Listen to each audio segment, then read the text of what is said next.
کسی بھی شخص سے اگر آپ پوچھیں کہ یہ جو دنیا کا سارا نظام چل رہا ہے ایک بڑا سسٹمیٹک وے سے چل رہا ہے, یہ آرگنائزڈ ہے.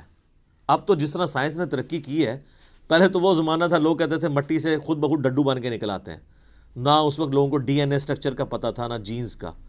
اب تو لوگ کہتے ہیں نا جی نہ جناب یہ تو پاسبل ہی نہیں ہے, زمین و آسمان کی ساری مخلوقات مل کے مٹی سے ڈڈو نہیں بنا سکتی, یہ بنانے سے بن رہا ہے, انڈے میں سے چوزا بنانے سے نکل رہا ہے.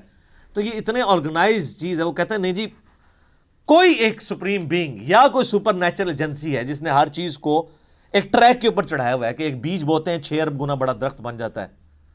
اس بیج کے اندر جو زندگی ہے پھر اس کے اندر کس طریقے سے وہ پرفارم کرتا ہے, پتے پھر پھول نکلتے ہیں پھر پھل بنتا ہے, پانی کے ذریعے کیا کچھ ہو رہا ہے. یعنی ایک تو ایک ٹاپک ہے, اس پہ گھنٹوں بولا جا سکتا ہے.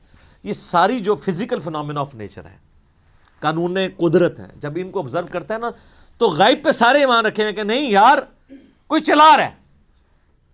پوچھیں کدھر ہے, وہ کہتے ہیں ہمیں نظر نہیں آ رہا, لیکن وہ ایسا باطن ہے کہ اس سے زیادہ ظاہر کوئی نہیں ہے, اور ایسا ظاہر ہے کہ اس سے زیادہ باطن کوئی نہیں ہے. اللہ اپنی قدرتوں سے کتنا ظاہر ہے لیکن سب سے پوشیدہ ہے.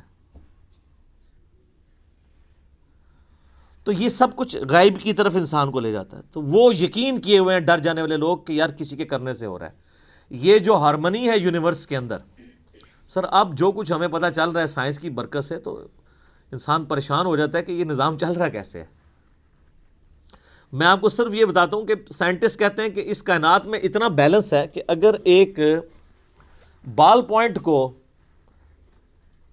اس کی نوک پہ کھڑا کر دیا جائے, یہ پاسبل ہے کہ نوک پہ کھڑا ہو جائے؟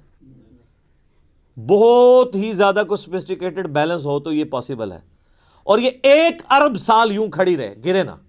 اس سے زیادہ بیلنس جو ہے نا وہ اس کائنات میں, اور یہ balance millions of fine tunings کے ساتھ چل رہا ہے.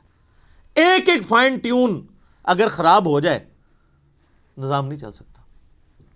یعنی پانی کو اگر آپ دیکھیں تو پانی کی جتنی پراپرٹیز ہیں, کیمیکل پراپرٹیز, فزیکل پراپرٹیز, ہر ایک فائن ٹیون ہے. اس کی گریوٹی ڈسٹرب ہو جائے ختم. یہ فضا کے اندر جو آکسیجن اور نائٹروجن کی مقدار ہے, نائٹروجن زیادہ ہو جائے یا آکسیجن کم ہو جائے, کوئی زندہ رہ سکتا ہے؟ یہ بھی ایک فائن ٹیوننگ ہے. سورج کا زمین سے فاصلہ, یہ بھی فائن ٹیوننگ ہے. پھر سورج اور زمین کے درمیان جو اللہ تعالیٰ نے لیئرز رکھی ہیں, 99.99% ہارمفل ریز ہیں سورج کی, وہ نیچے آتی نہیں ہیں, راستے میں ریپیل ہو جاتی ہیں. کچھ اگر کراس بھی کرتی ہیں ارتھ میگنیٹک فیلڈ کی وجہ سے ریپیل ہو جاتی ہیں, اور صرف وہی آتی ہیں. سر سائنٹسٹ کہتے ہیں کہ یہ میریکل پلانٹ بنایا گیا ہے اس لیے کہ یہاں پہ زمین پہ انسانیت کو آباد کیا جائے. وہ کہتے ہیں یہ پلان کے بغیر ہو ہی نہیں سکتا.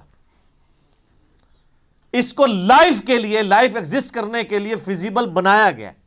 وہ کہتے ہیں سپریم بینگ یا مدر نیچر, کوئی بھی نام دے دیں, الٹیمیٹلی غیب پہ سب کے سب لوگ ایمان رکھتے ہیں.